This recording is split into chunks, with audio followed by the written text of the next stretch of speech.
죽음에 관련된 오래된 격언이 있습니다. 죽음과 세금은 누구도 피할 수 없다. 이렇게 누구도 피할 수 없는 두 가지 죽음과 세금에 대해서 오랫동안 전문가로서 활동해 오신 한국후견협회 회장 소승무 변호사님을 모시고 이 두 가지에 대해서 말씀을 들어보도록 하겠습니다. 어서 오세요. 네, 반갑습니다, 원 대표님. 네. 조세 전문가로 우리 법조계에서 잘 알려져 계십니다.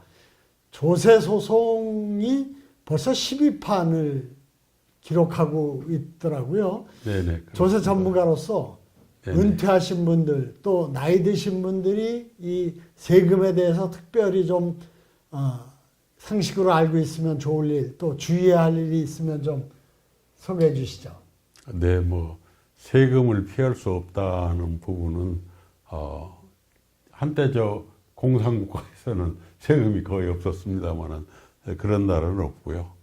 가정에서도 모든 이제 재정적인 문제가 큰데 여러분 우리 복지국가에 진입하면서 세금 부담이 엄청 들었습니다. 그리고 특히 이제 우리 노인과 관련해서는 세금 중에 가장 무서운 게 이제 증여세, 상속세 아니겠습니까? 상속세는 이제 죽음의 세금이라고 부르죠. 죽음으로써 이제 상속세가 부과되는 건데 그 상속세 부담이 굉장히 커서 지금 기업이든지 가게든지 큰 뭐 문제가 되고 있고요. 또 하나 이제 노인이 되게 되면 우선 세금 계산이니 뭐 이 인지 능력이 떨어지기 때문에 관리도 어려워서 참 어려움을 겪는 경우들이 많이 있습니다. 그 부분은 뭐 말씀 나누면서 제가 좀 설명을 드리도록 하겠습니다. 근데 지금 노인들의 세금 결국은 우리가 세금의 구조를 보면 우리 부가가치세, 소득세, 법인세, 이제 법인세도 이제 법인소득, 개인 소득인데 그 비중이 굉장히 큽니다. 거기다가 이제 또 중요한 게 증여상속세 비율이 요즘에 굉장히 많이 늘고 있습니다. 과거에는 한 2% 증여상속세가 지금 굉장히 부자 증세 감세에서 논란이 많이 되지만 사실 국세에서 차지하는 비율은 그리 높지 않았어요. 2% 미만이었는데 2023년 통계를 보면은 한 4% 이상으로 늘어났습니다. 굉장히 늘어난 이유가 주로 이제 증여가 상속세 부담 늘어났고 특히 이제 아파트 부동산 가격이 늘어나서 이 상속 부담이 굉장히 크게 됐던 겁니다. 그리고 어차피 이제 생을 마감하게 되면 적든 많든 그 재산이 있고 그 부분이 이제 상속세 또 생전에는 이제 증여세 부담이 생기는데 그 부담이 큰 부분도 굉장히 많죠. 요즘에는 서울에 아파트 한 채만 있어도 거의 다 상속세를 대상이 됩니다. 근데 세금이라는 게 현금으로 내야 되는 거죠. 물납, 소위 아파트 내는 거 잘 안 받아줍니다. 그래서 미리미리 본인의 사후 문제 또 상속 문제에 대해서 생각해 주는 게 굉장히 중요하다는 말씀을 드리고요. 또 하나는 지금 우리가 복지국가로 가면서 국민연금 또 공무원연금, 각종 연금제도가 지금 많이 활성화되고 또 비중이 높여가고 있는데 이 연금에 대해서도 이제 과세가 되기 시작합니다.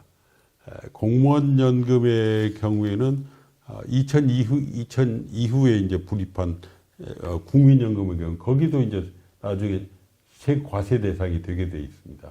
그래서 연금도 세금을 내는 거죠. 그러니까 저는 뭐 국민연금이 100만 원도 안 되니까 대상이 네네. 아닌데 네네. 저 공직이나 네. 그런 데 있었던 분들은 몇백만 원씩 드단 말이죠. 네네. 그분들도 옛날에 봉급 받을 때 세금 냈던 것처럼 수령하는 연금이 어느 액수가 넘으면 세금을 낸다. 그 말씀이시네요. 그렇죠. 그전에는 뭐 안 이제 냈었어요? 안 냈었죠. 이제 공제 한도가 연 900만 원이었는데 그게 이제 앞으로 저 연금 소득이나 그다음 공무원 연금 소득, 국민 뭐 연금 이게 다 합쳐가지고 과세를 뭐 누진 과세로 하게 됩니다. 그러면 다만 이제 연금 소득이 적으면 세금은 뭐 안 냅니다. 지금 연 한 1,200만 원까지는 지금 면세인데 앞으로도 늘어날 가능성이 있습니다. 결국은 그 소득이나 연금소득 적은 노인들한테는 부담이 적겠지만 다른 소득, 주로 이제 부동산 관련 소득이 있거나 뭐 이런 소득 활동을 적극적으로 않더라도 이런 분들은 부담이 늘어나는 그게 설계가 되어 있고요. 그 얼마를 세금 내냐 누진과세 계산 굉장히 복잡합니다. 여기는 설명드리기 어려운 정도로 다만 부담이 늘어날 거다 하는 것은 분명하다 하는 걸 말씀드렸습니다. 그러니까 이 상속세나 증여세가 국세의 4%까지 비중이 커지고 있다는 건 네네. 우리 고령화를 중심으로 한 우리 사회 이제 변화의 한 단면을 보여주는 것 같네요. 그러니까 옛날에는 크게 상속할 만한 재산이 많지 않았는데 이제는 커다란 부를 가진 분들이 세상을 떠나고 그러니까 그 상속세도 증대하고 그런 건데 그런 점에서 그런 재산을 관리하는데 좀 더 이렇게 전문성 있고 주의 깊은 어떤 대비가 필요하고 그런 거에 대해서 일반적으로 본인이 공부를 열심히 해서 이 문제를 해결할 수 있는 겁니까? 아니면 전문가의 도움을 받아야 됩니까? 물론 본인이 공부를 해야죠. 세금은 참 멀리 있지만 특히 이제 그 시대적 흐름으로 보면 소위 그 6.25 전쟁 이후의 베이비 부머 54년에서 1차 74년까지 봅니다. 그 베이비 부머 세대들은 우리 산업화 시대에 참 일자리 갖고 나름대로 재산 형성할 수 있는 기회들이 많았죠. 부동산 값도 오르고 그래서 이 세대가 굉장히 많이 지금 재산을 갖고 있습니다.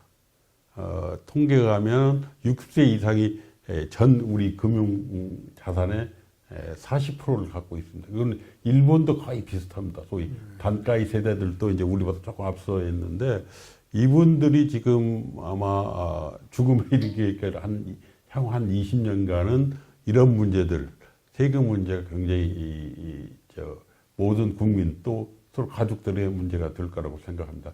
그 이후에는 또 모르게 어떻게 그 재산 그 소위 변동이 될지는 모르겠지만 앞으로는 그게 큰 사회적 문제로 돌아간다 이렇게 말씀드립니다. 예, 그래서 소 변호사님이나 저나 우리 웰다잉 문화운동에서 유언장 쓰기 운동을 아주 활발하게 전개하고 있습니다만 옛날에는 별로 필요하지 않았는데 지금은 유언장이 아주 필요하거든요. 그러니까 네네.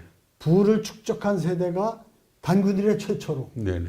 형성이 됐고 그 세대가 이제 늙어가고 또 죽어가고 있기 때문에 이런 유언장을 써서 자기 재산을 잘 정리해서 자녀들에게 그 분쟁 없이 다툼 없이 나눠주도록 하고 또 그 중에 일부는 또 사회에 환원하는 일, 유산 기부 같은 것도 네네. 생각해 볼 수 있는 네네. 일이고 그 밖에 지금 말씀하신 세금을 또 당연히 납부해야 되지만 잘 몰라서 관리 잘못해서 지나치게 또 부적절하게 많이 내는 것도 또 막아야 될 일 아니겠습니까? 그런 점에서 네. 준비를 많이 해야 할 때가 온 것 같습니다. 맞습니다. 결국 이제 아까 말씀드렸던 죽음이 이제 상속세는 이제 죽음세라고 부르는 거와 마찬가지로 생전에 자기 노력하고 세금 다 낸 돈인데 거기에 대해 죽으면 또 그 많은 부분 특히 세율이 높은 반절 정도를 이제 떼가는데 사실 과세 기법도 아주 많이 발전을 해서 과거에 증여 상속세는 별로 세금이 부담이 적었습니다. 그 이유는 세금이라는 게 과세 표준 가치 얼마 가액이 되느냐를 평가해서 그 세율을 곱하게 되는데 과거에는 건물, 아파트, 집 한 채 가격이 이게 불명확치 않았어요. 기준 시가라고 해서 낮은 세금 매기는 네. 지방세 1년 정도 있었지만 지금은 고가 아파트도 이제 내년부터는 감정해가지고 높은 세금을 매긴다고 그럽니다. 그래서 과거와는 달리 세율은 그대로 있다 하더라도 그 평가 방법이나 기법이 달라졌기 때문에 전에보다 훨씬 더 세금을 많이 내는 거고요. 또 하나는 이제 상속세 말고도 이제 증여세 문제가 있습니다. 증여세도 내내 이제 우리 모든 금융 자료들이 다 전산화돼 있잖아요. 과거에 얼마 줘도 얼마 줬는지 가족 내일을 알 수가 없었지만 지금은 뭐 국가가 다 금융기관 이체 안 하고 뭐 현금으로 거래하는 경우가 거의 없으니까 그 부담도 굉장히 커서 아마 이제 이따 말씀을 드리겠습니다만은 상속세가 너무 높아지면 이제 그 소위 동결 효과라고 그래가지고 증여세가 높아지고 상속세가 높아지면 세대 간 부의 이전이 안 되는 그런 국가 경제적인 문제도 크게 발생을 하게 됩니다. 상속세 폐지하자는 주장이 꾸준하게 있잖아요. 네네. 그 문제에 대해서 어떻게 생각하십니까? 지금 세계적으로 보면 상속세가 없는 나라들이 뭐 제법 있어요. 미국도 한 근 20년 전에 딱 한 해 상속세 폐지가 됐다가 한 해 실제하고 다시 이제 원상으로 돌아갔는데요. 그 부분은 이제 상속세를 안 낸다고 해서 다 좋은 건 아니고요. 상속세를 안 내도 상속을 받은 이제 그 상속인들이 그 자산을 팔거나 뭐 이전하거나 할 때는 그 양도소득세 부분은 또 이제 세금을 뒤로 밀어주는 거죠. 근데 상속세 부분이 지금 현재 문제는 그 개인적으로는 부담이 너무 크다는 것, 또 기업주, 가업이나 여기서 볼 때는 계속적으로 한 50%쯤 내가면은 2대, 3대 가면은 거의 국가가 기업은 이제 잃게 되는 그런 문제들 때문에 각국의 여러 나라에서 이제 혜택도 주고 고민들을 하고 있는 부분인데 우리나라는 지금 두 번째로 상속세율이 높습니다. 50% 최고세율 50%, 일본이 55% 가장 많고요. 다른 나라는 그렇게 높지 않아서 상속세 문제를 가지고 이제 국회에서 논의가 되는데 서로 입장이 굉장히 다른 것 같아서 이번 국회에서는 뭐 처리가 안 될 것 같습니다. 이 세금 문제 때문에 많은 분들이 이제 그 어려움을 겪고 또 고민을 하시겠는데 노인들이 특별히 이 세금 문제를 좀 소홀히 하거나 잘못 오해해서 그 안 겪어도 될 고통이나 손실을 겪는 사례가 아마 많이 있을 것 같은데 좀 쉽고 아주 우리가 몸에 와닿는 그런 사례가 좀 있을까요? 네, 그게 사실은 노인이 돼서 이 세상을 떠나면 이제 남의 일이 되겠죠. 돌아가는 사람이 뭐 그 후에 일어날 일에 대해서 뭘 어떻게 고통을 같이 하고 조언 줄 수도 없는 상황인데 문제는 우리가 모든 뭐 생명체가 다 마찬가지로 우리 사후에 우리 남겨진 뭐 유족들이나 다른 사회 부분에 대한 염려가 계속적으로 있는 거 아니겠습니까? 그래서 세금에 대해서 고민하고 뭐 또 하는데 문제는 제가 그런 케이스를 하나 봤습니다. 그 지방에 있는 자수성가한 그 부자 부부였어요. 서울도 울릉도 심지어 대구 뭐 일대 부동산이 굉장히 많았고요. 형제의 자식은 6남매를 뒀고요. 이분이 아주 그 자수성가하고 본인이 이제 돌아가는 경우에 대해서 대비해서 세금도 미리 준비를 했습니다. 아까 말씀드린 세금은 현금으로 내야 됩니다. 현금이 없으면 이제 뭐 담보 설정, 연부했나면 또 이자까지 내야 되기 때문에 사실 부동산만 상속받은 상속인으로서는 상속세를 내기 굉장히 어렵습니다. 바로 판다고 해서 바로 팔리겠습니까? 그래서 이 상속세까지 미리 다 준비하고 자식 딸 다 불러 모으고 그때 그 부인은 조금 편찮은 상태에 있었다고 장손까지 해가지고 뭐 가족 계약서를 하나 만드셨어요. 근데 그 부분에 이제 일조가 뭐냐면 이제 그 재산이 굉장히 많으시니까 별지 목록이 재산은 굉장히 큽니다. 그게 일조가 별지 재산 우리 가산이다. 우리 가족 전부의 재산이다. 팔지 못한다. 나눠주는 게 아니라 하나를 전체를 하나로 관리해서 잘 나눠 쓰도록 하자 이런 개념이 아니 좀 팔지 못한다. 이거는 계속적으로 우리 갖고 다만 그때 수입이 오래된 얘기입니다. 근데 그 부동산에 나온 수입이 월 한 2억 됐어요. 옛날엔 옛날인데 네, 10년. 대단한 재산이네요. 그러니까 거기 나눠서 그 가족들 생활비는 충분히 충당하고 남기 때문에 이걸로 그건 나눠 n분의 1로 나눠 쓴다 이렇게 돼 있어요. 그러니까 재산을 n분의 1로 나눠주진 않고 하나로 묶어놓되 묶고 그 수익을 n분의 1로 나눈다. 그렇죠. 네. 이제 상속은 뭐 예. 나중에 뭐 어떻게 나눌지는 모르지만 하여튼 정신을 그렇게 해서 묶어놓고 그리고 이제 부인이 돌아가면 그것도 나눠서 n분의 1 합친다고 세금도 다 계산해서 현금 준비해서 이제 돌아갔어요. 근데 그 다음에는 그 본인은 얼마나 뜻이 가족들 화목하고 다 뭐 생활 충분한 자금이 있으니까 잘 화합해서 잘 살라는 뜻으로 그걸 만드셨지만 돌아가시자마자 이제 상속이 되겠지 않겠습니까? 유언은 아니고 그런 계약서만 만들어 오셨는데 그 뭐 법정 상속부로 가면 별일 없겠지만 뭐 별일 없지만 문제는 이제 어떻게 나누고 하는 문제 때문에 그 재산 명의 중에는 이제 아들, 딸 명의로 된 재산도 있었어요. 그것도 함께 이제 가족 재산으로 돼 있는데 이것 좀 어느 아들은 이것 좀 담보 좀 넣어서 내가 좀 사업 자금 그때 쓰자.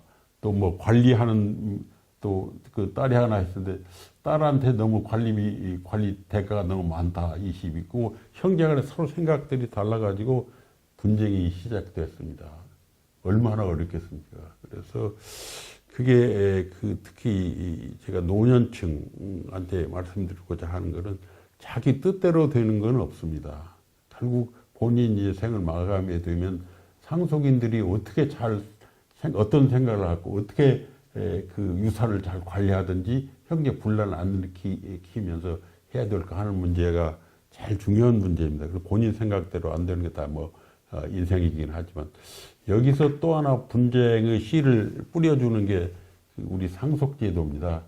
우리 다들 뭐 원대표 유류분이라는 말씀 들어봤잖아요. 네. 그 이제 77년에 전에 우리 그 개념을 알지 못했는데 새로운 민법 개정으로 그게 들어가서 결국은 이제 법정 상속분 2분의 1은 이제 유류분으로 남겨둬라 하는 얘기입니다. 그 얘기는 결국 그 상속인이 유산, 자기 재산 처분권을 법적으로 제한해 놓은 겁니다. 마음대로 네가 뭐 다 줄 수는 없고 남겨두라 하는 문제를 가지고 그 부분 때문에 그 분쟁들이 굉장히 늘어났습니다.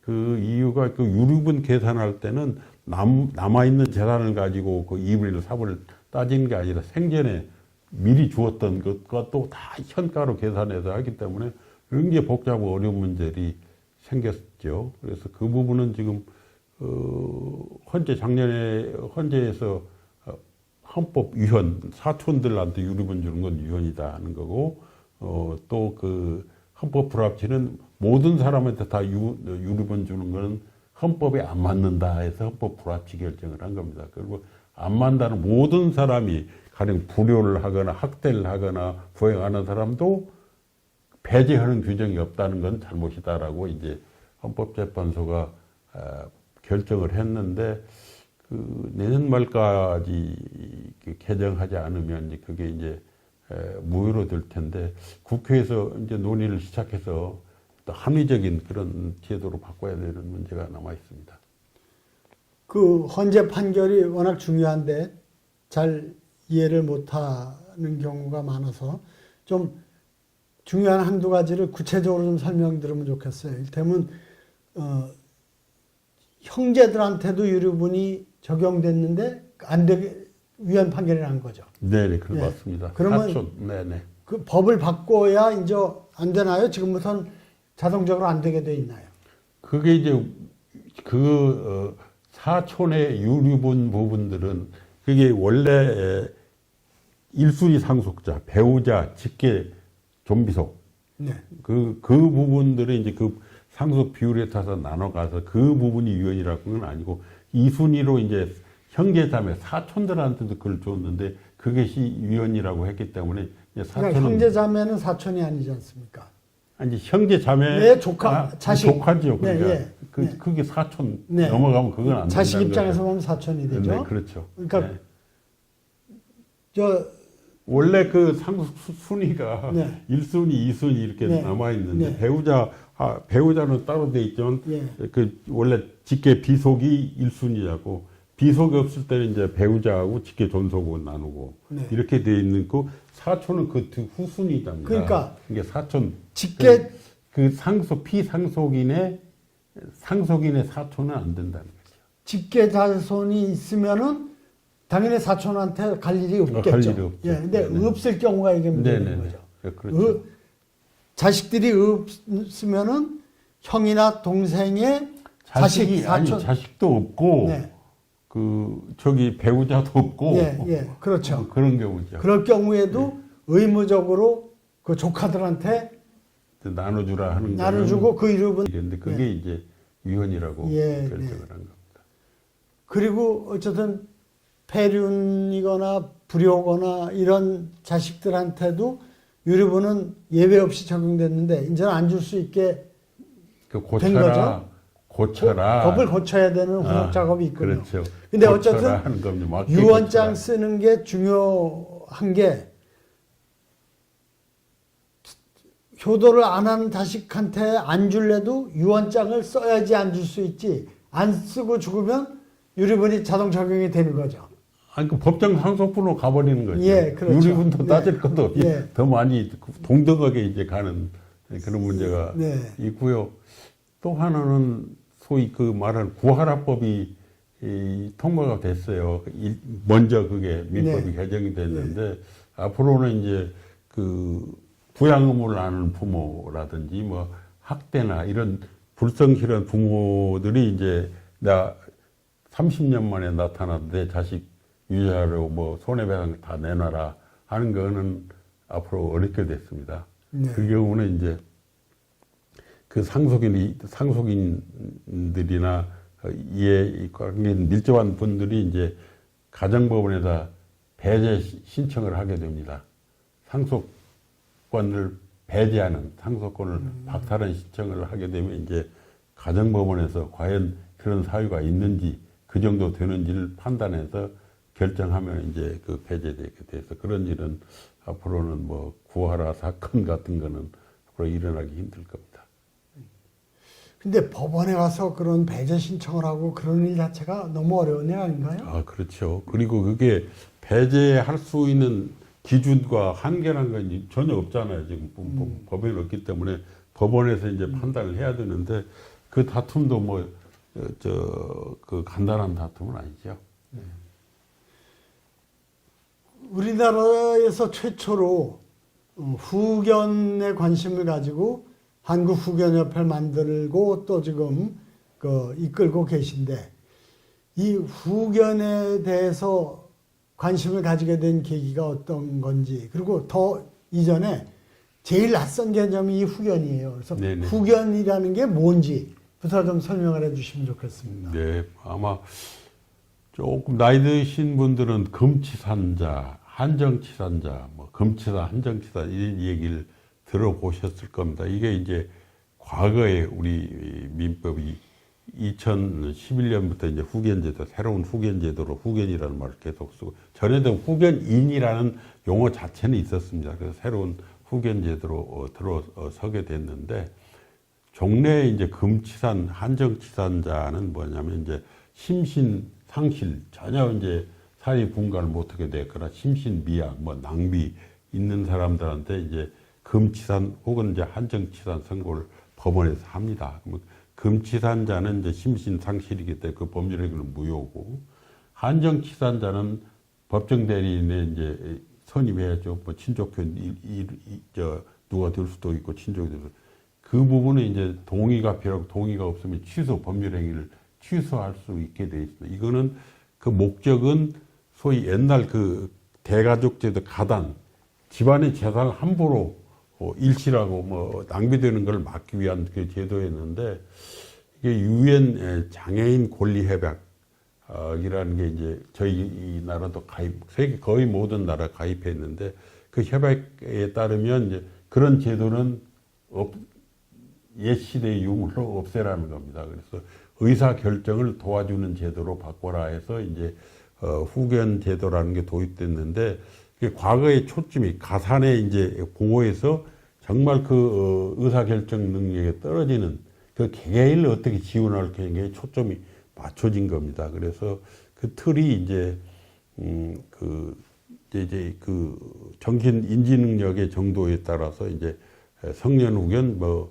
한정 후견 이렇게 차이를 두어서 이제 운용을 하고 있는데 그 제도 자체도 지금 우리가 2011년부터 13년부터 11년에 입법, 13년부터 시행을 해서 지금 11년이 후견법이 제정돼서요. 네네, 민법입니다. 그게 민법 중에 민법을 그 금치산 후견 한정치산 조항을 이제 후견이라는 걸로 이제 바꾼 게 지금 시행된 게 11년이 지금 됐습니다.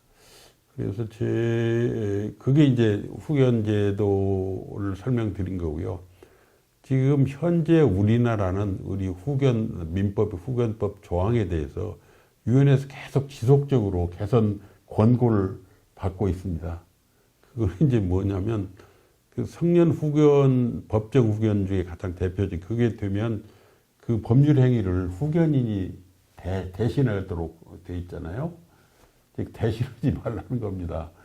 지원, 의사결정 대체제도에서 의사결정 지원제도로 바꾸라.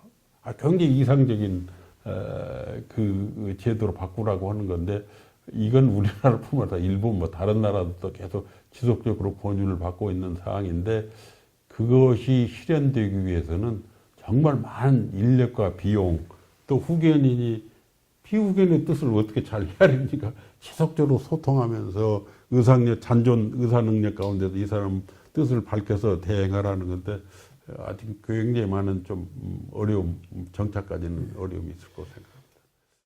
금치산, 한정치산 이런 제도는 있었지만 그건 극히 예외적으로 좀 적용됐던 건데 이렇게 후견이 일반적으로도 중요해진 그 시대 변화랄까 배경이 뭔가요? 네, 질문 잘해 주셨는데 정말 우리 유교적인 전통의 대가족 제도에서 우리가 삶을 영유하고 또 마쳤잖아요. 다 집안에서 해결할 수 있는 문제입니다. 가령 이제 옛날에는 그 소위 그 인지 능력 떨어진 분이 노망이라고 그랬죠. 노망에 관한 어른들이 있어 잘 모시고 뭐 재산 처리는 다 집안에서 하면 됐죠. 근데 지금은 그 대가족 제도 다 해체되고 이제 핵가족 제도로 바뀌었을 뿐더러 그 금융 재산 이런 법률적 의식이 높아져서 지금 쉽게 금융기관에 가서 돈 찾고 해지하고 올 때 본인 오라고 하면은 어떻게 합니까? 이게 의사능력 떨어지고 거동도 힘들면 안 되잖아요. 거의 불가능. 그런데 그 부분의 필요성이 또 증대한 겁니다. 금융 거래 안전을 위해서 본인이 제대로 의사결정이 안 됐을 때 가정이 마음대로 가서 대신할 수 없는 그런 이제 사회 변화 때문에 이제 후견이 많이 필요하게 된 거죠. 지금 현재 그 법정 후견 태반이 이제 아까 그런 경제적 그 금융 거래, 부동산 거래 이런 경기에서 그걸 용이하기 위해서 행해지는 경우가 많이 있죠. 또 하나 요인은 이제 그 과거에는 우리가 수명이 짧았잖아요. 환갑 지나서 뭐 몇 년 지나다 골고루 갔는데 지금 평균 수명이 세계적으로 우리나라 뭐 두 번째 뭐 통계마다 각기 다릅니다만은 83세가 훨씬 넘었기 때문에 그 나이가 들게 되면 당연히 인지 능력이 점차 떨어지게 돼서 그만큼 이제 후견의 필요성이 증대된 그런 여러 사회적 그 변화들이 이게 후견 제도를 부각시키게 된 거고요. 또 하나 고령 사회에 이미 사실은 들어왔는데 앞으로는 계속 더 늘어날 겁니다. 그래서 이 후견 문제는 우리의 삶에 있어서 노년에 굉장히 중요한 부분인데다가 국가적으로 볼 때도 우리 지금 출산율은 저하되면서 노인 인구가 많아지면서 그 부담과 적절한 그 대응이 큰 국가적 사회적 과제로 지금 계속 다가오고 있는 것이죠. 옛날에 이제 노망이 드신 노인이 있을 때 대가족 제도의 울타리 속에서 다 잘 관리가 됐고 그리고 무엇보다 장수하지 못하니까 노망이 든 노인들이 많지도 않았고 또 그 기간도 짧고 뭐 그랬었는데 이제는 장수 시대가 왔단 말입니다. 그러니까 노망이 요새 말로 치매 아니겠어요? 그렇습니다. 그러니까 치매에 걸리는 분들이 많고 현재만 해도 70만 명이 넘는다고 하니까요. 네네. 조만간에 100만 명이 넘겠죠. 그렇기 때문에 이런 분들의 생활에 대한 여러 가지 도움, 관리, 특히 이제 재산 관리가 필요해진 거고 그것에 그 제일 적절한 기능을 할 수 있는 제도가 이 후견 제도인 거죠. 네. 그런데 이 중요성에 비해서 후견이 그렇게 활성화되지 않는 이유가 뭔지 아주 궁금합니다. 네. 지금 한 가지 짚고 넘어갈 것이 이게 후견이 개시되는 경우에 물론 재산 관리, 뭐 법률에 대해 중요하지만 또 하나 큰 축이 소위 신상보호입니다. 이제 본인이 이제 생활 제대로 영위하기 어렵게 됐을 때 어디서 보호하고 요양하느냐 이 문제, 소위 신상보호라는 겁니다. 본인을 어떻게 건강을 케어하고 생활이 어렵겠을 때 요양원에 어떻게 입소할 거냐, 자가 요양할 거냐 이런 부분에 결정을 도와주는 것도 후견인의 굉장히 중요한 역할입니다. 이건 뭐 재정적 문제도 밀접히 관계돼 있고 본인 의사와도 관계 있는 부분들이 이제 또 하나의 큰 축이 재산 관리 및 신상보호가 후견인 임무라는 걸 우리가 잘 이해를 하셔야 될 것 같습니다. 그러니까 내가 쓰러졌을 때 후견인을 정해 놓으면 어떻게 나를 돌보게 될지 또 뭐 이를테면 요양병원에 입원시킬지 집에서 할지 뭐 이런 것들을 누군가가 결정을 해야 되는데 그게 바로 후견인이죠. 네네. 예. 지금까지는 그런 거 없더라도 가족들이 의논해서 뭐 이렇게 하고 있죠. 지금 현재. 그렇습니다. 근데, 어쨌든 그런 과정에서 견해가 다르고 그럴 때에 누군가 책임 있게 권위 있게 결정을 해야 되는데 그런 후견인이 있어야 되는 거죠. 네, 그 이제 태반은 그 가족의 문제지요. 지금 일어나고 있는 소위 법정 후견 중에서 가정법원에서 성년 후견 심판을 받는 한 85%는 그 가족들의 문제, 가족들이 해결할 수 있는 문제인데 아까 금융거래 어려움을 이걸 해소하기 위해서 이제 많이 후견 사건이 늘어나는데 소위 요즘에 노년도 재산이 많이 있는 분 많이 계시잖아요. 내 생을 마감할 때까지 내가 내 돈 쓰고 가겠다는 근데 요즘 굉장히 많이 늘어 거의 대세인 것 같습니다. 이제 그분들이 이제 가령 치매에 빠졌을 때 어떻게 케어를 받느냐. 요즘 친족이지만 또 학대하는 경우도 많이 있습니다. 뭐 요양원에 뭐 넣어버리고 뭐 찾아가지도 않고 이런 부분에 난 삶이 싫다. 그런 분들한테는 정말 전문 후견인이 자기 재산으로 자기 이 생을 마감할 때까지 잘 케어를 받고 가겠다는 의욕들이 강하고 그 장치가 이제 소위 성년 후견에서 전문가 후견인을 선임하는 그 부분인데 이제 문제는 우리가 성년 후견 심판 대상이 되는 건 참 안 좋은 일이죠. 심판 대상을 제가 스스로 할 수는 없잖아요. 내가 성년 후견 심판해 주세요면은 안 되지. 왜? 의사 능력 분명히 있는데 해주겠습니까? 그래서 그때는 이미 이제 성년 후견 심판의 요건은 정말 이분이 인지 능력이 떨어져서 그걸 못할 거냐. 이제 정신 감정까지 하는 게 일반적인 절차입니다. 그때는 이미 자기 자신을 결정할 수 부족한 상태이기 때문에 그거는 선택할 수 있는 방법이 아니고 선택되어지는 그런 방법입니다. 그래서 선택할 수 있는 방법이 이제 임의후견제도입니다.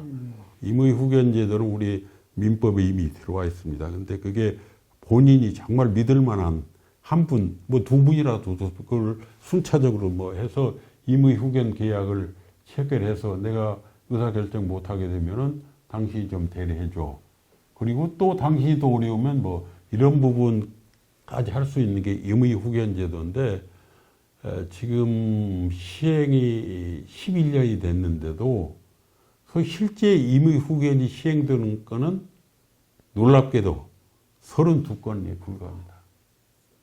아, 정말 이상하고 그렇게 하려고 해도 안 될 것 같은 특이한 현상이네요. 그 이유가 뭘까요? 이제 주군 제도라고 저는 이제 생각하는데 임의 후견 제도는 본인의 뜻에 따라서 적당한 임의 후견을 정해서 자기 마무리 삶을 잘 돌봐달라는 건데 우리 절차가 너무 복잡합니다. 우선은 본인이 이제 선정을 하죠. 믿을 만한 분 해서 임의 후견 계약을 체결합니다. 체결도 공증을 또 받아야 됩니다. 그 공증한 걸 가지고 가정법원에 가면 이제 후견 등기부에 이제 등록을 해야 됩니다. 그러면 이제 비로소 이 사람이 이제 임의 후견이구나까지는 되는데 그 뒤에 이제 삶이 10년이 갈 수도 있고 뭐 한 달이 될 수도 있고 뭐 15년이 될 수도 있죠. 왜냐하면 이제 본인이 이제 의사 능력이 떨어져야 되니까 이제 그때가 되면 이제 임의 후견이로 선임된 분이 이 도저히 이분은 이제 의사결정 능력이 없어 안 되겠다 하게 되면 이제 그래서 자기 바로 뭐 대행하는 것이 아니고 가정법원의 문을 또 두드립니다. 가서 후견 감독인 선임 신청을 하게 됩니다.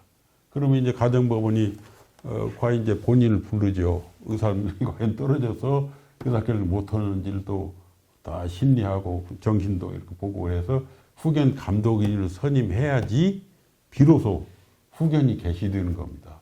얼마나 복잡하고 어렵고 그렇습니다. 그래서 거의 이용이 안 되는 상황이라서 저는 이 제도를 이제 다 조문은 돼 있지만 이미 주군 제도다 새로운 틀로 가야 된다는 생각을 갖고 있고요.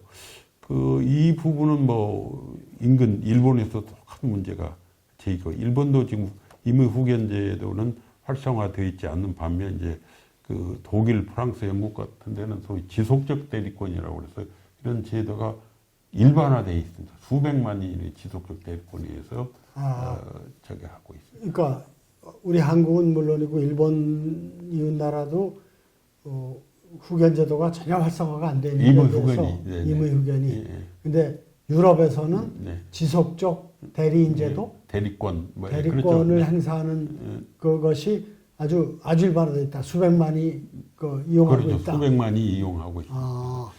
그건 우리 이제 법문화하고도 좀 관련이 있지 않은가 하는 생각이 좀 들어갑니다. 그러면 이 법은 제정되어 있지만 제도화되어 있지만 실제로 뭐 총 30몇 건을 하니까 정말 기가 막힌 숫자. 근데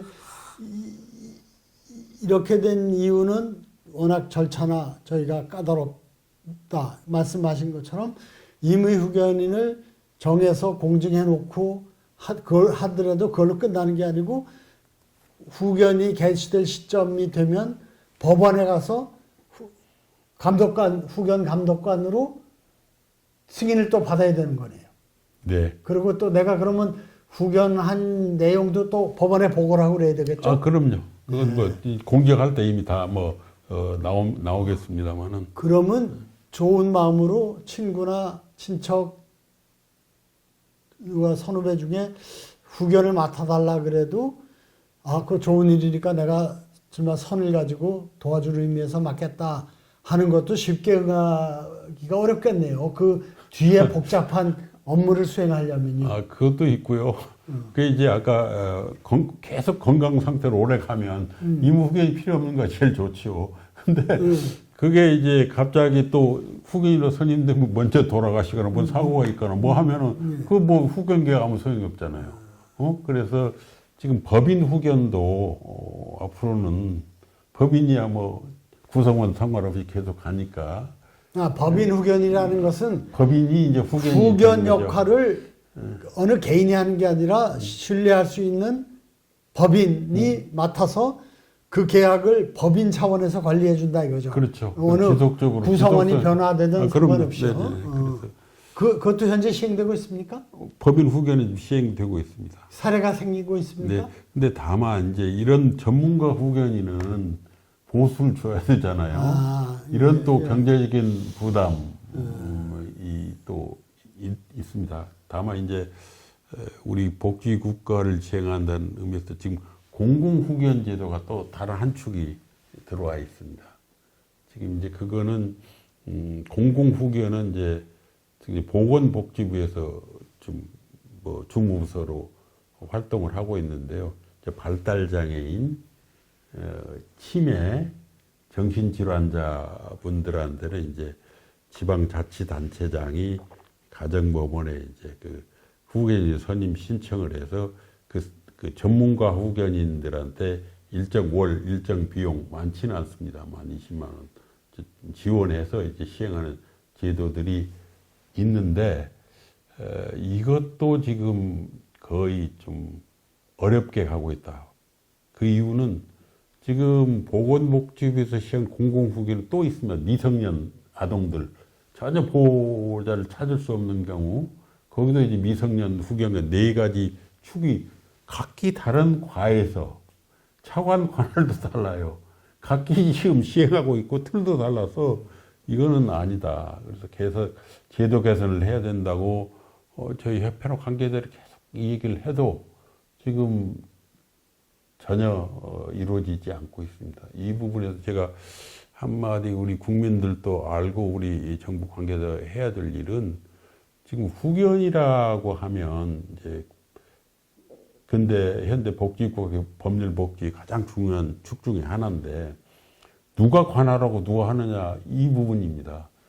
물론 이제 후견인의 선임하고 감독하는 건 법원 뭐 고유 기능이라고 할 수 있겠습니다만 그 다음에 아까 공공후견 그리고 여기에 관련되는 부분은 또 법무가 어떤 틀을 아까 임의후견제도 문제점 개선 또 이제 지자체에서는 그 지역 주민들과 밀착하게 이제 복지를 위해서 그런 부분 또 그 행안부는 그 지자체 감독하죠. 복지부는 아까 공공후견 각 기관들이 자기들이 맡은 업무 전체적인 후견이라는 후견 복지 틀을 국가가 어떤 계획과 로드맵을 가지고 가야 될 것인가에 대한 계획이 전혀 없습니다. 통화라는 부서도 없고 저희가 그때 2018년에 그 세계 후견 대회를 서울에서 개최해서 제5회 성년 후견 그때도 이제 서울 선언에서 그 많은 이제 전문가들이 그 틀을 좀 바꿔달라고 이제 선언했음에도 불구하고 아직도 그게 안 되고 있어요. 그걸 실현하는 방법은 성년 후견 지원법을 만들어서 각 부처 정부 기관의 역할과 계획을 좀 짜서 임무를 부여하고 연차적으로 한 몇 년 계획을 세워서 이걸 계속 점검하지 않으면 점검하고 역할 분담해 주지 않으면 그냥 지금 질서 없이 그 가고 있는 상태가 벌써 10년 넘게 진행되고 흘러가고 있어서 참 안타깝습니다. 예, 그래서 제가 10년 가까이 전부터 국회에 있을 때 이런 웰다잉에 관련된 전반적인 문제들을 통합적으로 체계적으로 잘 정리하고 네네. 이것이 제도와 또 운영 또는 시행에 있어서 잘 되도록 좀 통합적인 그 법을 만들자. 그래서 웰다잉 기본법을 이제 저도 발의하고 그랬는데 여전히 안 되고 있는 게 안타깝습니다. 이렇게 좀 큰 틀에서 잘 정리가 돼야지 다른 그 밑에 관련된 부분들을 쉽게 체계화시키고 연관 지을 수가 있는데 개별법들에 의해서 진행되다 보니까 관리하는 부서도 다르고 관점도 다르고 이런 문제들이 있는 것 같습니다. 여기서 소개할 우리 원대표님께서 그 국회 계실 때 국회 웰다잉 국회 조직도 잘 이끌어 주시고 사실은 그 성년 후견 지원법을 발의를 해 주셨습니다. 지지난번 이제 국회 때. 근데 발의만 되고 논의가 전혀 되지 못했어요. 그래서 지금 국회에서 정말 중요한 소위 민생과 우리 삶에 관한 법들이 제안이 되고 뭐 해도 다른 이슈가 많아서 그런지 논의가 안 되고 있는 게 참 안타까운 그런 실정입니다. 지금 이 임의 후견 제도를 웰다잉에 관련해서 보면 사전 연명으로 의향서 작성하고 좀 비교해서 얘기를 할 수가 있는 것 같은데 네네. 사전 연명으로 의향서 등록은 굉장히 다른 분야, 유언장 쓰기라든가 후견 등록이라든가 뭐 이런 거에 비해서 빠르게 확산되고 있거든요. 네네. 지금 법 제정된 지 8년입니다만 250만 명이 넘어서고 그렇죠. 있어요. 네. 그러니까 지금 말씀드리면서 비교해 보니까 이건 아주 간단한 거예요. 내가 나중에 쓰러졌을 때 또 아주 그 죽음의 단계에 가까이 갔을 때 무의미한 연명치료를 받을지 안 받을지, 인공호흡기를 낄지, 심폐소생을 할지, 투석을 할지 이런 걸 내가 결정하면 된단 말입니다. 결정해 놓으면 끝이에요. 물론 생각이 바꾸면 언제든지 가서 폐기하거나 바꿀 수 있지만, 근데 이거는 훨씬 더 그 복잡하고 까다로운 절차가 많이 있네요. 그래서 저 공증도 해야죠. 나중에 법원으로부터 또 승인도 받아야죠. 보고해야죠. 그리고 또 그 기간이 언제부터 개시될지도 모르고, 네네. 물론 아주 젊고 건강한 분이 하진 않겠죠. 내가 네네. 몸 건강 상태가 나빠진다든가 아니면 조만간에 나빠질 걸로 예상이 될 때 할 텐데, 또 그러고도 몇 년씩 멀쩡하게 잘 가시는 분도 있고, 그러니까 어쨌든 요 과정을 또 절차를 그 단순화하는 게 이 문제를 활성화시키는, 이용을 활성화시키는데 핵심적인 포인트라고 봐도 되겠습니까? 네, 맞습니다. 근데 사전 연명치료 의향서야 그 삶의 이제 마감을 하는 과정에서 의료적인 그 시스템화가 되어 있기 때문에 본인 의사대로 처리하느냐 그 문제인데, 여기는 후견은 사람이 자기가 아닌 다른 사람의 노력과 지속적인 뭘 필요로 하잖아요. 아까 말씀드린 5년이 갈 수도 있고 10년이 갈 수도 있고 이런 부분들이 이제 그 의료하고는 좀 다른 측면이 있어서 결국 이제 말씀을 잘 해주셨는데, 삶을 마감함에 있어서는 여러 지금 우리가 노년에 준비할 부분들이 많습니다. 그래서 이걸 아까 유언 문제도 그렇고 후견 문제도 그렇고 이제 나아가서 이제 앞으로 존엄사 문제 이런 부분까지도 함께 원 패키지로 잘 할 수 있는 틀을 그 민간 영역이나 뭔가에서 만들어 잘 보급하고 이렇게 가야 될 텐데, 우리는 사실은 그 조그마한 그 공동사회의 커뮤니티 이런 부분들이 좀 약하잖아요. 저 시골 가면은 지금은 고독사는 없죠, 시골에는. 노도 아무게 안 나왔는데 경로당에서 같이 공동 취사하고 뭐 이런 부분들은 훨씬 쉽지만 도시에서는 뭐 그런 부분이 잘 안 돼 있는데, 그래서 밑에 조직부터 뭐 우리 삶에 대한 부분들이 참, 또 하나는 이게 필요한 게 그 자원봉사도 필요하고 민간 영역의 협조들이 있으면, 지금 많은 은퇴자들이 저한테 말합니다. 뭐 후견 나도 관심은 있는데 어떻게 후견인 되는 방법이 뭐 있냐, 뭘 어떻게 하면 되느냐고 묻는 분들이 많은데, 사실은 후견도 많은 분들이 교육을 받고 도움을 줄 수도 있고, 사회봉사도 본인의 이제 다가올 삶에 대해서 충실한 대비가 될 텐데, 이런 부분에서 우리 민간의 힘으로는 저희 협회도 운영조차도 이게 쉽지 않습니다. 다 뭐 재정적인 후원 뭐 이런 부분이 필요한데, 그런 부분에서 빨리 그 국가가 아까 말씀드린 뭔가의 실마리를 법을 제정하고 뭐 해서 찾아야 되지 않을까 하는 생각을 갖고 있습니다. 말씀을 들을수록 후견이라는 게 참 중요한데 너무나 먼 당신이란 말이죠. 그래서 지금 그렇습니다. 저도 이걸 후견을 어쨌든 쉽게 많은 사람들이 활용을 하게 돼야 사실 문제점도 개선되고 더 여러 가지 발전이 될 것 같은데, 현재 상태에서 가장 쉽게 실천할 수 있는 후견 방법 같은 게 뭐가 있을까요? 지금 아까 말씀드린 이건 법을 만들어 바꿔야 되는 문제고요. 근데 많은 이제 주위에 말씀을 들어보면 자기 삶은 자기가 결정해야 되잖아요. 임의 후견에 대해서 관심이 굉장히 많습니다.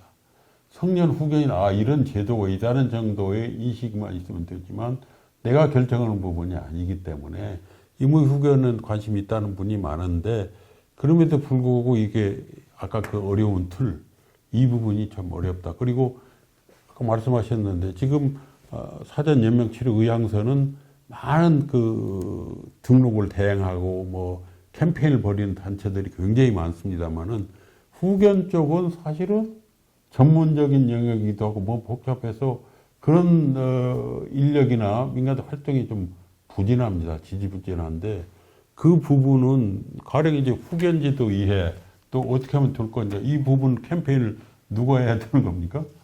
법원이 해야 됩니까? 법무부, 주무부서의 권리 관련된 법무부에서 해야 됩니까? 복지부입니까? 지자체에서 해야 됩니까?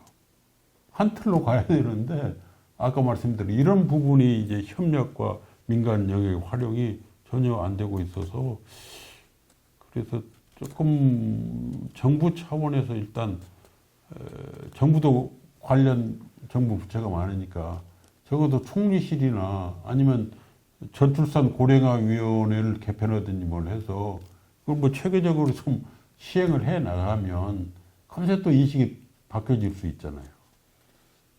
또 요즘에 뭐 유튜브도 많지 또 뭐 다른 SNS도 많아서 또 인식이 바뀌면 또 금세 또 우리 쉽게 바뀌잖아요. 우리 화장 문화와 함께 뭐 그것도 급변하는 것과 마찬가지로 그런 부분을 좀 시급하다고 봅니다.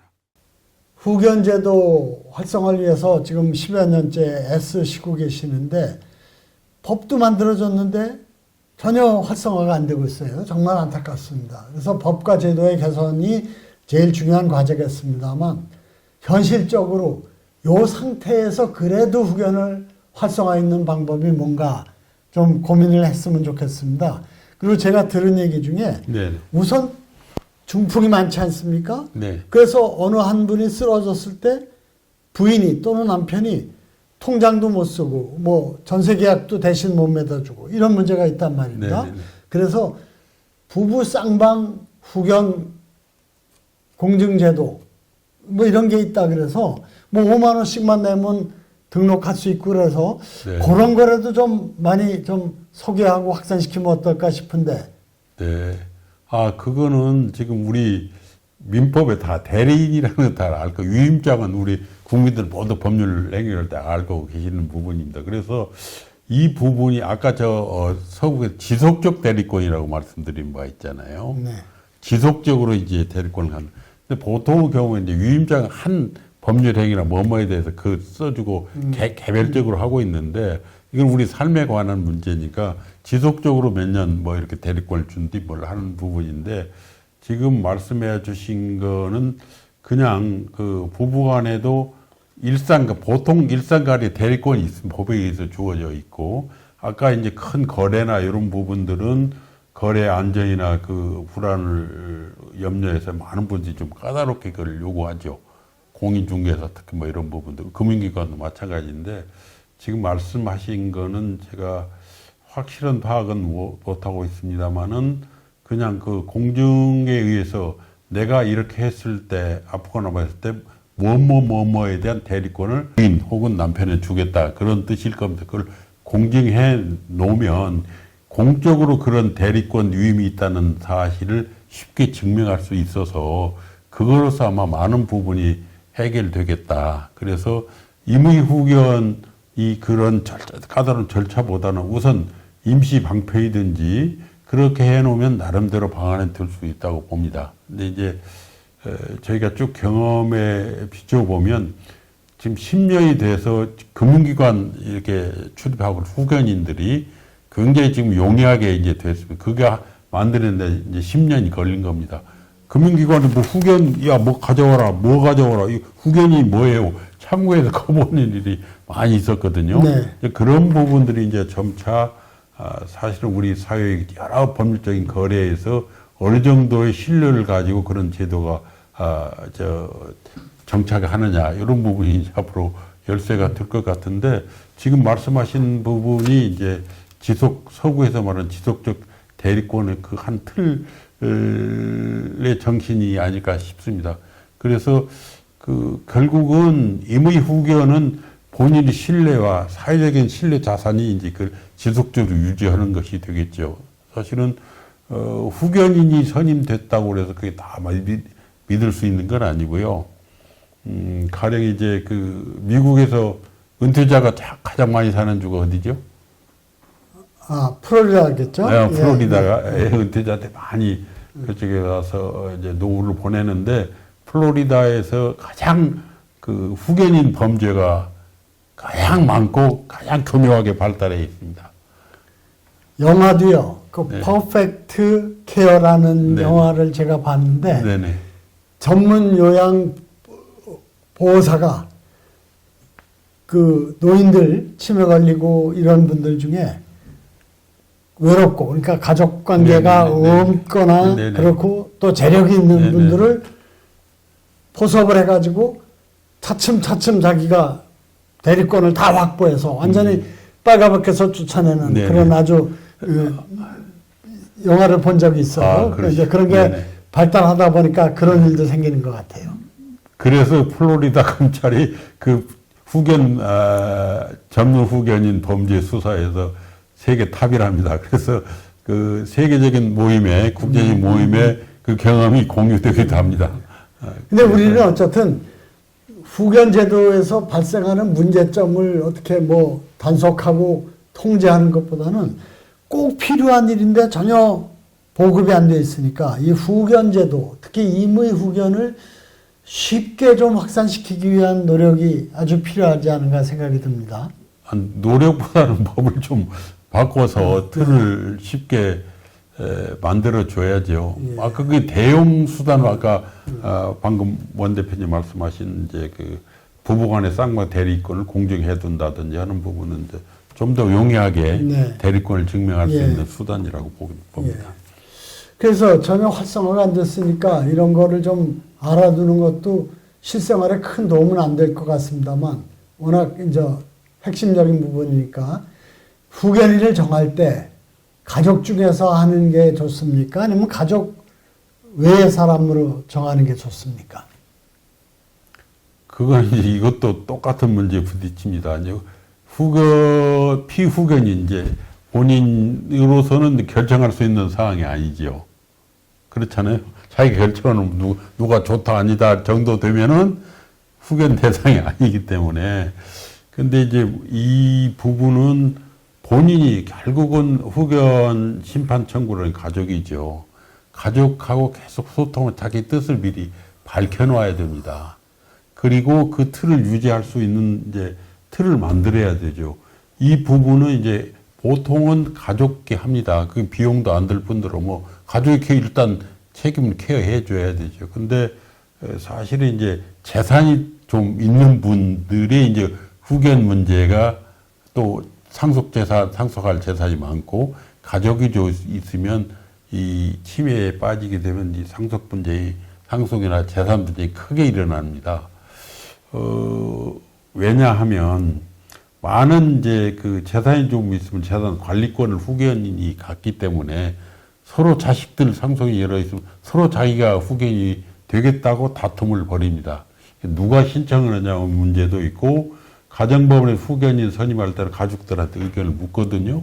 그러면 내가 하겠다. 아니, 쟤는 안 된다 해가지고 다툼이 있으면 이제 법원에서는 결국에 안 되겠다면 전문가 후견인을 선임하게 됩니다. 전문가 후견인은 이제 일정한 본인의 재산에서 이제 후견인 보수를 지급해야 되는데 이제 보수 문제가 아니라 좀 큰 뭐 재산 있는 경우 제가 후견 개시가 돼서 성년 후견인으로 활동한 적이 있는데 정말 힘들었어요. 왜? 그분은 이제 재산이 많으시고 교회에서 이게 괜찮은 시설에서 이제 집이죠. 뭐 집에서 귀가하시면서 이제 혼자 거기서 이제 요양을 받고 계셨는데 돈이 많이 들어가니까 거기서 한번 서울의 병원 한번 나오려고 해도 그 비용과 만만치 않고 그 간병이나 또 뭐 요양한 분들 한 2분 계시고 돈이 많이 들어간다 하면서 가족들 일부는 이제 우리 후견인한테 야 요양원으로 가시면 안 되겠냐 뭐 이렇고 누구는 또 안 된다 왜 거기 가냐. 심지어는 그때 한때 굉장히 더운 여름에 물론 금년도 엄청 그건 아니고 그 에어컨 너무 열악해서 가서 봤더니 너무 열악해서 에어컨을 좀 놔야 되겠다. 그래서 놨더니 왜 에어컨 그냥 안 쓰시고도 계셨는데 왜 놨느냐. 뭐 이런 시비 등등 해가지고 아주 그 전문 후견이 힘들어요. 그거 보면은 결국 재산 싸움이 앞단계에서부터 일어나는 거죠. 그래서 결국은 저기가 있습니다. 지금 문제가 이 경우에 지금 말씀드리기 좋을 것 같은데, 그럼 우리가 그러면 자기 재산을 자기를 위해서 쓰는 방법은 뭐 있느냐? 노인들이 그게 신탁입니다. 그렇습니다. 네. 이제 말씀을 드려야 되겠네요. 신탁이라는 거는 자기 재산을 이제 신탁자, 위탁자한테 넘기는 겁니다. 넘기면 신탁 재산이라고 등기 이제 표시가 되는데 그 재산은 아무도 못 건드립니다. 저희 채권자나 여기 수탁자 채권자도 뭐 독립된 재산으로 이제 보존이 되는 그 장점이 있고, 그 신탁 계약의 내용에 따라서 그 재산을 쓸 수가 있습니다. 그래서 그 부분은 이제 가족 신탁은 별 비용은 안 들겠죠. 근데 이 부분이 과연 자식이긴 하지만 또 여러 자식도 있고 그러니까 내 재산을 뭐 작은 아들한테 뭐 신탁해 놓았다 하면은 그 뭐 작은 아들이 신탁 받은 아들이 그 처분을 못 하게 돼 있어요. 신탁 재산은 다 등기돼 있기 때문에 그건 뭐 무효입니다. 그리고 그 돈을 어떻게 써라 하면 그 계획대로 이제 수익을 어떻게 써라 하는 부분이 신탁 관리자인가요? 작은 아들이 수익 이제 수탁자죠. 수탁자라도 그 신탁된 내용 계약에 재산과 따라서 그 계약을 손을 못 대요. 그렇죠. 그게 해야 되죠. 예. 마음대로 그러니까 독립된 그 신탁이 우리는 굉장히 그러면 내 뜻대로 어쨌든 계약을 할 수가 있는 거고. 그렇죠. 그것을 수탁받은 자식도 마음대로 못한다. 네, 못하죠. 중요한 거네요. 이제 법률적 처분이 안 되지만 뭐 또 다른 그 수익을 뭐 마음대로 갖다 쓰고 오는 부분은 이제 막기는 좀 어렵겠지만 또 가족들 누가 한 두 사람이나 정도 해놓거나 뭐 붙이면 오면 괜찮을 거고요. 이제 그 말고 이제 보통은 이제 그거는 가족 민사 신탁이고요. 또 영업 신탁이 있습니다. 금융기관에 맡기는 확실하죠. 그거는 금융기관에 신탁을 해놓고 이 수익을 날 비용을 매월 얼마에 써주고 얼마 해주고 이러면은 금융기관이 다 알아서 처리를 해줍니다. 그래서 그 상속 싸움이나 뭔 미연에 자기들끼리 서로 뭐 관리하겠다, 뭘 가져갔다 이런 다툼은 막아낼 수 있고요. 지금 아마 그 신탁 소위 후견 그 지원 신탁이라고도 부르는데 이게 4년 사이에 뭐 지금 한 3.5조까지 늘어났답니다. 수탁액이 재산액이. 그래서 앞으로 이 부분은 그 특히 노년증 재산이 있는 노년증에서 자기 재산을 제대로 관리해서 나를 위해서 쓰는 가장 유효적절한 수단은 신탁입니다. 후견 신탁. 그 이제 비용이 많이 들면 가족한테 맡길 수도 있고 아니면 금융기관은 뭐 신용도는 아직도 믿을만 하잖아요. 거기서 계약을 체결해서 계약 내용대로 자기가 케어받을 수 있는 그런 장점이 있고요. 그리고 내가 돌아갔을 때 누구누구한테 어떻게 줘라. 유언 대용 신탁 그 형태로 할 수도 있고 뭐 연속 수익 신탁 뭐 여러 다양한 이제 신탁 그 방법이 앞으로 아마 신탁 시장이 엄청나게 커질 겁니다. 그래서 그 아까 그런 수요가 있는 분들은 그 요즘에 뭐 각종 금융기관 패밀리 오피스 뭐 해가지고 굉장히 많이 공을 들이고 있습니다. 거기 가서 한번 논의를 해보고 상담을 해보면 아까 가족들끼리 서로 그 재산을 놓고 하는 사전의 분쟁을 예방할 수도 있고 그 유언 대용 신탁 같은 부분은 분명히 이제 가족들끼리도 재산을 잘 나눠서 나중에 나 돌아가면 나눠 가지는 방법까지 다 정할 수 있. 그러면 좀 조금 더 나은 방법이 아닐까 생각합니다. 네. 유언장을 쓰는 게 내 재산을 내가 세상을 떠날 때 내 뜻대로 잘 처리할 수 있는 중요한 기준이 될 텐데 유언장은 죽고 나서부터 작용을 한단 말입니다. 그리고 또 네네. 누가 그 유언장을 집행하고 그러는 문제에 대한 책임의 문제도 또 있고요. 네네. 그런 점에서 신탁은 현재 상태에서부터 내 재산을 내가 설계한 계약에 의해서 운영하고 네. 처리할 수 있기 때문에 또 사후에 처리까지도 되기 때문에 네.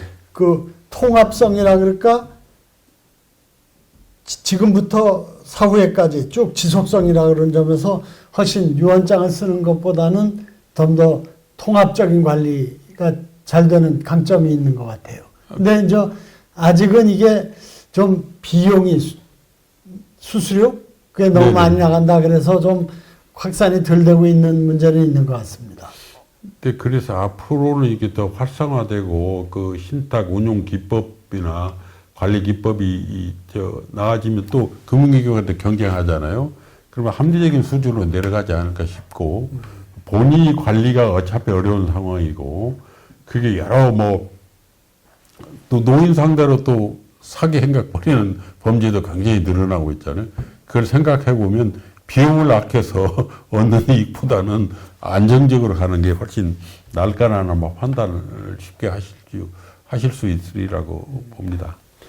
후견 제도 활성화에 대해서 참 애를 많이 쓰셨는데 앞으로 넘어야 할 산이 많을 것 같습니다만 천만 노인 시대는 천만 치매 노인의 시대를 의미합니다. 앞으로 이건 더 빠른 속도로 늘어날 거고 그런 점에서 나이 들어서 내 건강과 또는 정신력이 내 관련된 문제를 챙기기가 어려운 거에 대비해서 후견, 특히 임의 후견 제도를 좀 활성화하는 것은 정말 아주 시대적으로 절박한 과제인 것 같은데 네네네. 앞으로도 애써 주시기 부탁을 드리겠습니다. 네.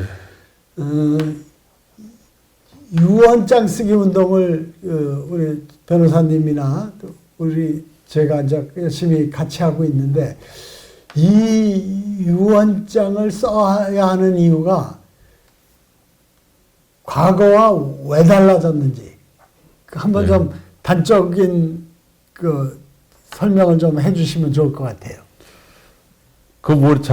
통계가 정확한지는 모르겠어요. 우리나라는 지금 유언장을 쓰는 게 0.5%도 안 된다는 거잖아요.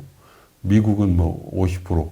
영화에서 많이 보면 유언장 딱 등장하죠. 우리는 유언 없습니다. 그거는 아마 개인주의제 아닌 우리 대가족 제도 전통에서 탈탈 없이 이렇게 내려왔던 부분인데 지금은 많이 아까 그 법적 사회적 환경이 변했고요. 또 유언장을 우리 또 죽음의 문화가 항상 우리 일상과 접해 있지는 않잖아요. 저 멀리 놓고 죽음은 좀 혐오스럽고 장례 이런 저 멀리 떼놓고 보기 때문에 별 생각을 안 해왔던 그런 문화적인 전통도 있고 또 무엇보다 별로 나눠줄 재산이 단군일에 없었죠. 쪼개줄 재산이 있어야지 유언장을 쓰고 하는데 그 핵심을 잘 짚으셨는데 지금은 이제 그 재산도 유언을 안 하는 이유를 생각해 보면 막상 유언? 그럼 내일 모레 나는 가는 건가? 이런 아까 죽음의 문화와 관련된 부분입니다. 이런 부분이고 이거 썼다가 또 생각이 바꾸면 또 어쩌지? 아니면 내 생각을 밝혔다가 또 누구 아들이나 상속 누구 보면 그때 이때 분란은 또 어떻게 하나 이렇게 그리고 잘 살아왔는데 앞으로도 내가 나중에 하지 이런 생각들을 다 갖는 게 일반인가. 그래서 이게 이러다 저다 보면은 못 쓰게 되는 거죠. 그래서 이 부분들은 이제 우리가 문화적으로 우리 웰다잉 문화운동에도 참 중요한 활동 목표 하나로 삼았는데 그런 부분 때문에 이제 안 쓰는 데 있어서 지금 우리 변호사 몇 분이 유언 무료 상담 센터를 개설했잖아요. 그래서 일단 유언장을 써보기 운동을 우리가 벌이고 있습니다. 써보기라는 거 일단 한번 써보는 겁니다. 유언은 5가지 민법에 돼 있는데 시대에 너무 뒤떨어진 방식고 너무 엄격한 부분이라서 유언을 썼다고 바로 그 효력이 생기는 것도 아니고요. 유언 방식이 대표적인 것이 이제 서명. 서명하면 아무 소용이 없어요. 무효입니다. 네. 근데 본인 서명이 밝혀지면 도장보다 훨씬 더 확실한 것임에도 불구하고 그건 안 돼 있고 또 대표적으로 우리 유언 방법 5가지 중에 이제 자필 증세 가장 많이 행해지고 있는데 그 재산 목록이 좀 있는 사람들은 깔끔하게 타자 요즘에 다 뭐 전산화되어 있기 때문에 그 재산 목록을 그 프린트해서 붙이면 효력이 없습니다. 근데 일부는 바꿨더라고요. 자필을 써야 되죠. 네, 그 자필로 일부는 민법 개정을 통해서 재산 목록에 한해서는 네. 붙여도 유효라고 네. 이번에 네. 바꿨습니다. 그래서 그런 부분들이 이제 개정이 좀 시급한데요. 그 말고도 지금 유언제도는 너무 복잡하고 또 나중에 검증도 받아야 하고 유언서에 있다도 존재와 그 내용에 대해서 다툼도 많아서 조금 더 간편한 제도가 필요하죠.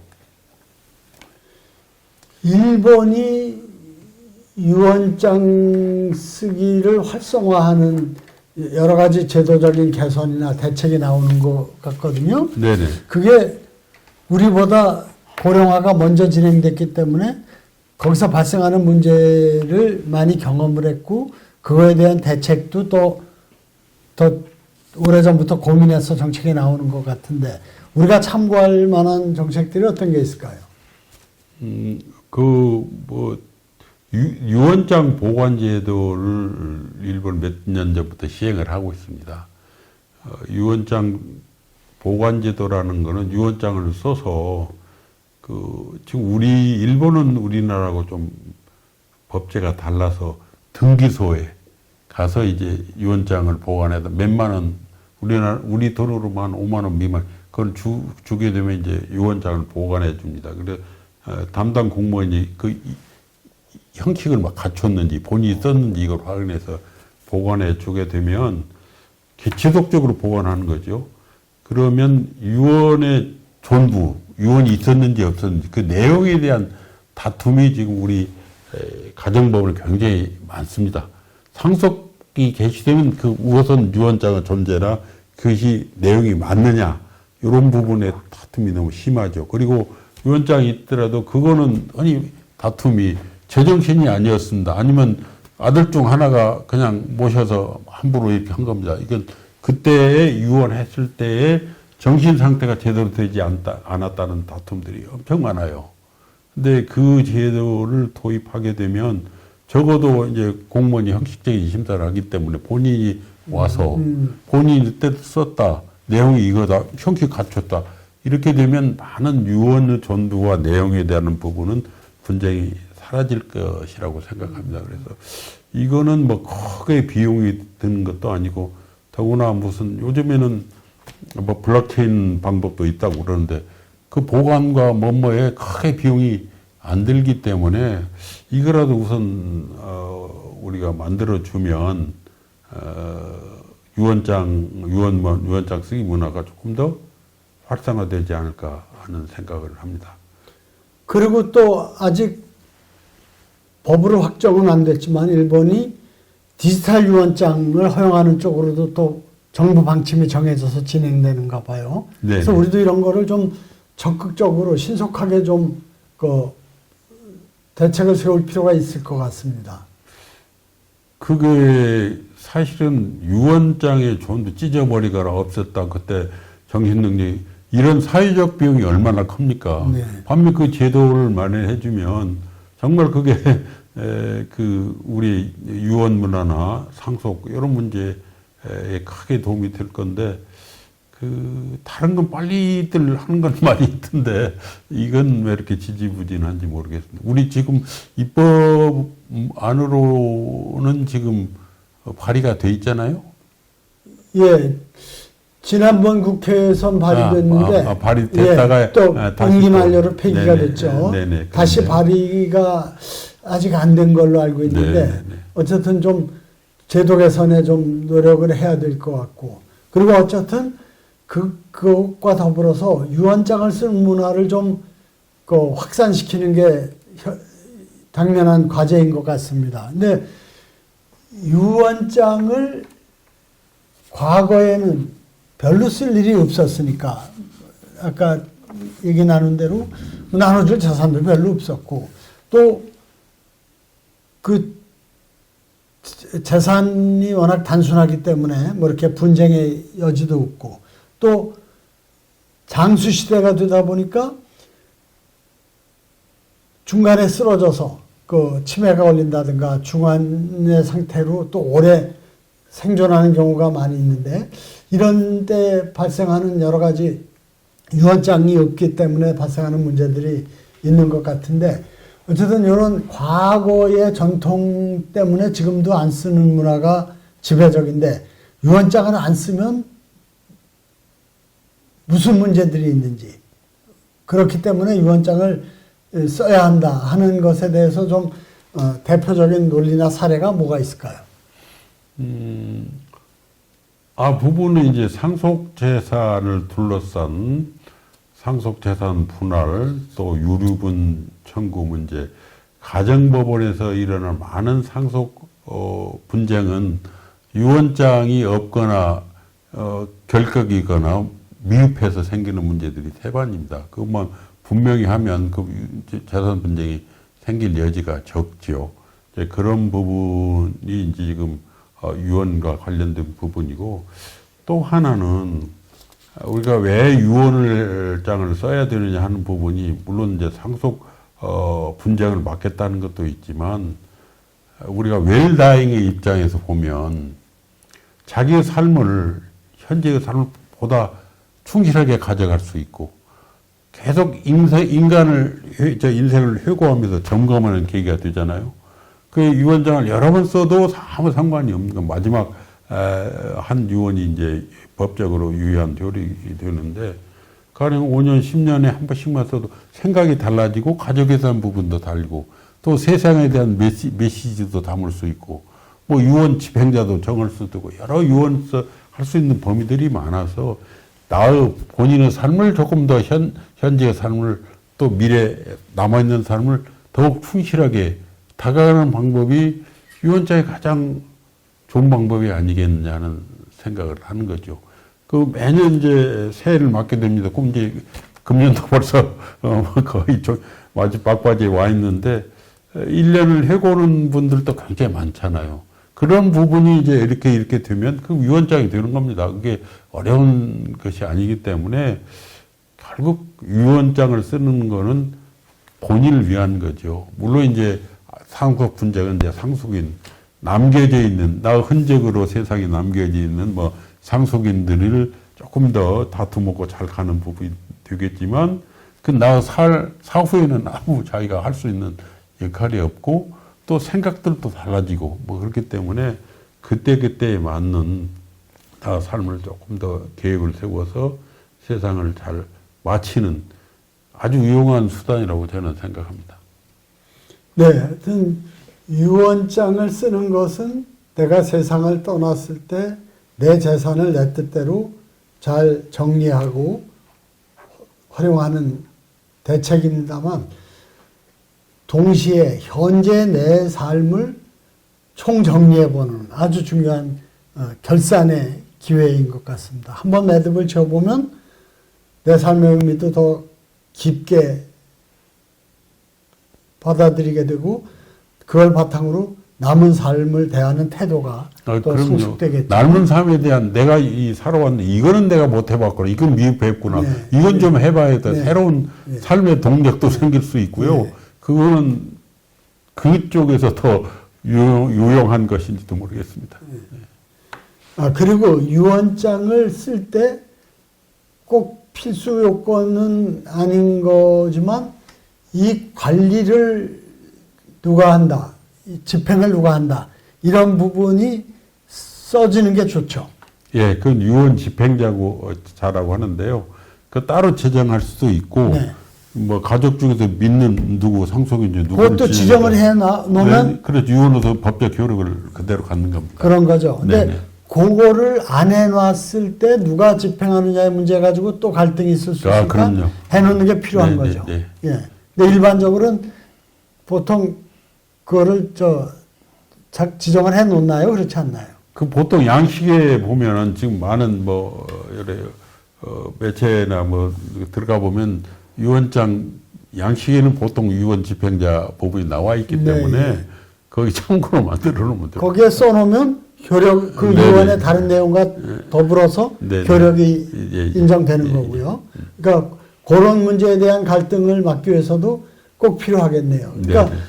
그 유언장을 쓸 때도 그렇지만 이거 유언 내용이 그래도 어느 큰 아들보다는 둘째가 더 경제적으로 어려우니까 좀 더 주자. 이렇게 했을 때 그럼 큰 아들이 불만을 갖지 않을까. 뭐 이런 것 때문에 망설이다가 안 쓰게 되는데 이 예. 집행자도 누구를 정하느냐 갖고 좀 첫째로 하면은 둘째가 싫어하고 둘째가 싫어하면 첫째가 싫어할까봐 망설이다가 안 하는 문제도 있는데 이게 제일 나쁜 게 그렇게 망설이다 안 하는 게 더 나쁜 것 같아요. 좀 부담이 되더라도 결정을 해놓으면 그대로 갈 수가 있는데 그런 좀 결정을 하는 거에 대한 부담 때문에 유언장을 쓰거나 그 집행자를 지정하는 거를 망설이다 못 쓰거나 이런 문제도 있을 것 같아요. 그건 이제 상속인을 설득하는 문제일 텐데요. 결국은 이제 상속인들이 유언의 내용을 전부는 아닐지라도 평소에 누가 재산 관리를 잘하는구나, 뭐, 누구는 좀 더, 뭐, 이 기회가 단다면 귀띔이라도 해주면 훨씬 받는 쪽이 그럴 텐데, 갑자기 나타난 유언장이, 나를 이렇게 밖에 못 보셨나? 뭐냐? 이런 때문에 갈등이 생기기 때문에, 네. 그건 긴 시간이잖아요. 함께 피를 나누고 생계를 같이 있는 가족인데, 그거든 설득해서 가야지. 물론 어려운 경우도 있을 것이고, 예. 그걸 가면은 그 부분이 그렇게 어렵게 가지는 않지 않을까 하는 생각을 합니다. 또 하나는 이제 그거 문제죠. 뭐, 가족들의 재산 물려주는 게 이제 일반화, 우리 관념이지만, 지금 단독 세대, 독신 세대 뭐 많잖아요. 결국은 뭐 자식 없으면은 누구한테 부모님 돌아가시면 조카밖에 없는데 지금 젊은 그런 계층들이 굉장히 늘고 소위 자산이 있는 독신 세대들은 과연 그 조카한테 다 물려주느냐 그런 생각을 달리 할 것 같아요. 요즘에 무슨 반려견 뭐 거기다 뭐 좀 해달라고 유언한 경우도 물론 이제 다른 사람이 관리해 줍니다만 그런 부분들도 많이 우리 생각이 달라지고 또 자기가 못하는 거, 자기 이상으로 살면 미리 이제 못한 부분에 대해서 내 재산을 좀 써달라 하면 보람이잖아요, 본인. 예? 그런 부분에서 유산 기부나 사회에 환원하고 사회를 조금 더 나아가게 하는데 또 이 유언이 유용하게 쓸 수 있죠. 네, 유언장을 쓰는 문화는 우리 사회가 정말 한 단계 성숙하는데 꼭 필요한 일인 것 같습니다. 천만노인 시대에 들어섰고 또 상당한 부를 축적한 대부분의 세대가 지금 세상을 떠나기 시작하는 시점에서 내가 평생 모은 재산을 내 뜻대로 세상을 떠나면서 잘 배분하고 좋은 데 쓰는 노력은 정말 가장 중요하고 누구나 포기할 수 없는 일이라고 생각을 합니다.